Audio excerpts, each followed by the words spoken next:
And we are back with Season 6, Episode 9 of Better Call Saul. We begin with, I believe, a 95-minute musical montage with Mike, Saul, and Kim going about their day. Then we get a scene of Saul repeating the line from Mike about not thinking about it, while Kim faces away from him. Reminds me of my first marriage. And my third marriage. Next, we get I'm Somehow 20 Years Older, even though it's a prequel, Gus Fring facing some wild accusations. Namely that he secretly hates the cartel and killed Lalo. Hector frantically rings his bell, but Eladio doesn't believe him and makes fun of him. He then tells Gus that he knows he hates him, and he doesn't care. Sigma male grind set. Mike tells Gus Rooney that things are cool with the cops Rooney, and Gus tells him to find a new engineer so they can resume construction. Gus goes and gets some wine, and this may be the most boring scene in the series to date. Wine is wine. To me, the $8 sangria from Walmart tastes better than any other wine I've had, and an opportunity to make Gus more relatable just makes me realize how different me and Gus are. And it'd probably be boring to hang out with them. We cut to Mike, who seems to be worried about Papa Nacho. Then we cut to Papa Nacho, whose eyes make him look like the alien man from Men in Black. Mike meets with him and tells him Nacho is dead, but he didn't suffer, and that Nacho was a good boy, and the Salamancas are bad boys. But Nacho's dad isn't buying it. Saul and Kim return, walking into some event, saying they can get through 20 minutes of anything, and there's a nice slow reveal that it's an event for Howard.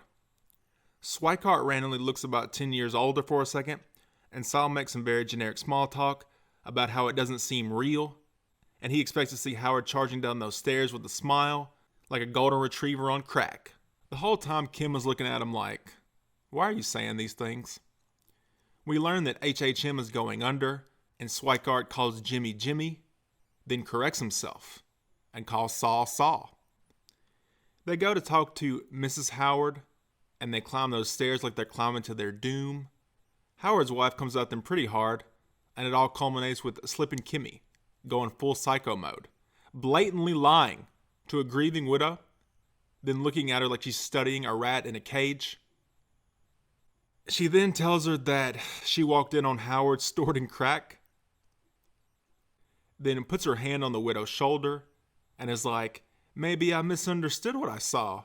You're his wife. You knew him better than anyone. If he was on drugs, you would have known. What are you, a dumb bitch? I may have added the last two lines, but I still think it was a few steps below anything we've seen from Kim so far, and a rock bottom of sorts for the character. They make it to the parking garage, and Kim turns and looks at Saul. She looks absolutely dead inside. She kisses him, and they made it clear with some of the other scams that she gets turned on by them.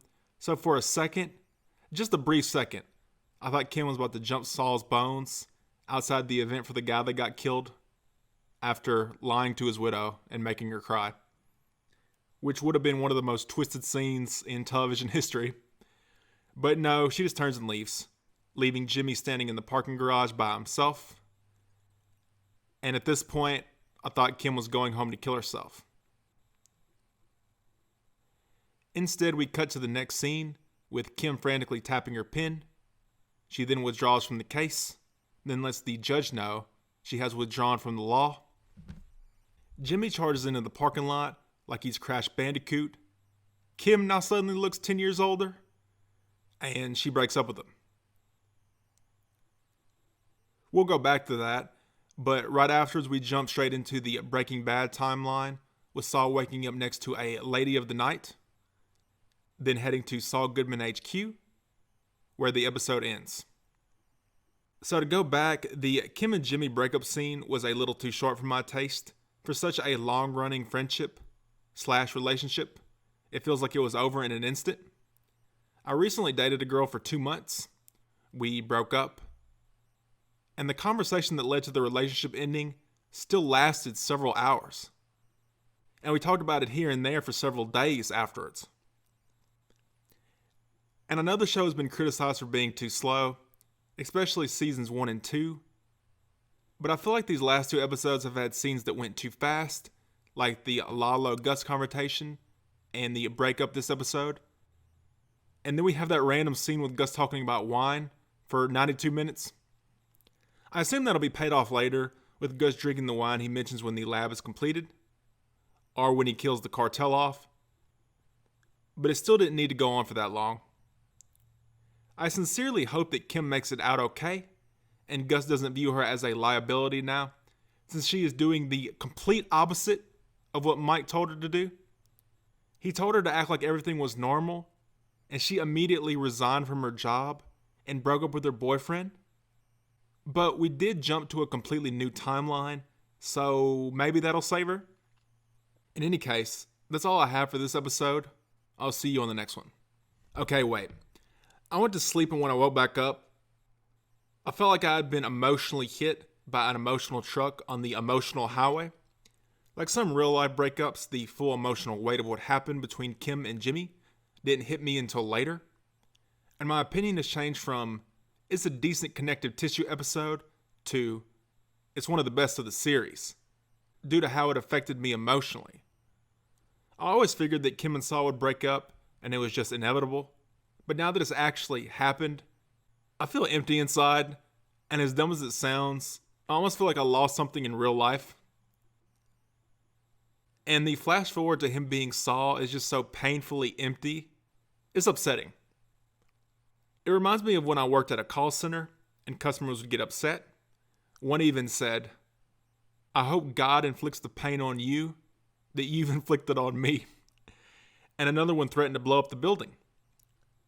Obviously, I didn't want to talk to these angry people, so I figured out that if you went into an aux mode and then back out of it on your phone, it would reset your place in the queue to get calls. So unless we were really busy, like back-to-back calls, you could just avoid taking calls while working at a call center. Turns out you can't do that, and after a nice talk with HR, I had to think of a new plan. So instead of avoiding the calls altogether, I just started transferring them to random places. And the way the phone worked, I could still hear them after they got transferred. So they would go from very mad to sad and confused, since the queue times to get to a live agent could be up to an hour or more. And they had no idea what was going on and where they were being transferred to. And a lot of the times I didn't either because I just hit something. Anyway, eventually I got in trouble for that too. Then I realized that people randomly disconnected all the time anyway. So I would say something, then hang up on them mid-sentence. That one actually worked for a while, but eventually I was fired. It was inevitable. I knew it was coming. I still felt empty inside that I didn't get to hang out with the boys anymore. And just like Saul and Kim, I completely brought it on myself. But I didn't realize how much I would miss my coworkers after the fact, even though we all hated it. And I'm pretty sure most of them now have quit themselves. Another thing, now that I've thought about it more, I definitely don't think that's Kim's last scene. Breaking Bad and Better Call Saul have done a pretty good job of giving its characters closure. And I don't feel like we have that with Kim. So I think her and Jimmy will meet up in the Breaking Bad or Gene timeline. And I think Kim will die. How she will die, I don't know. But I think the breakup scene being her exit from the series is a fake out because of how quick it was. And again, I'd like to reiterate that she did exactly the opposite of what Mike told her to do. And in a show where everything has consequences, I think it'll have consequences. I've seen people saying that the scene with Gus and Mike were their last scenes, but we have no proof of that.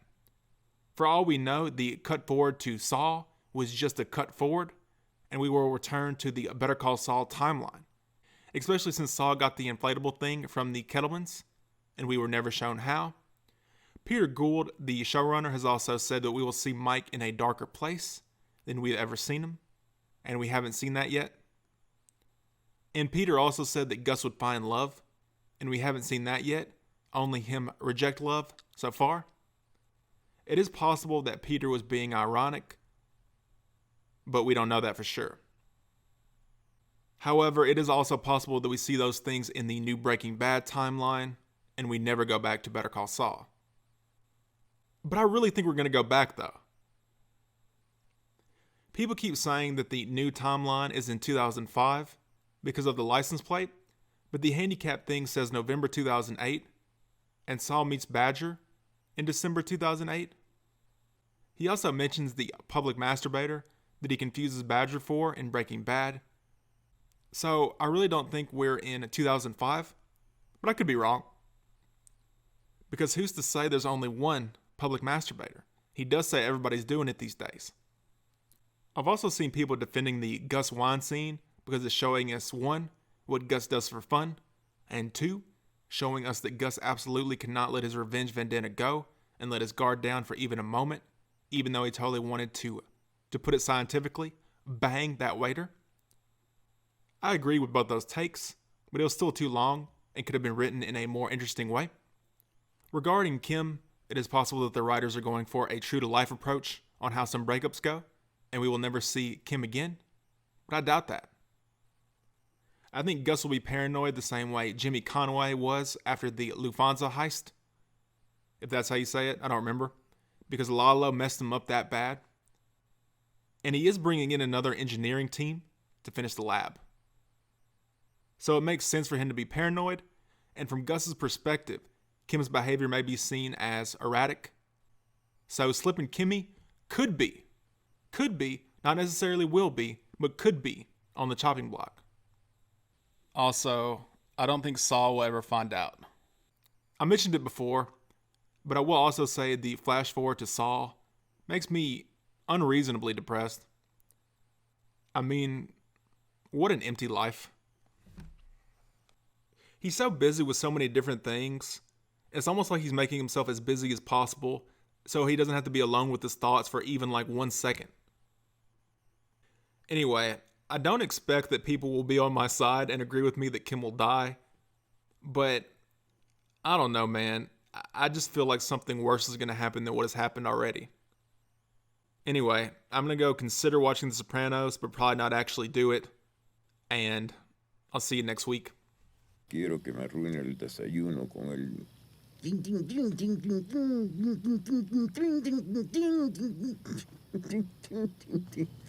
Ay, ay, ay.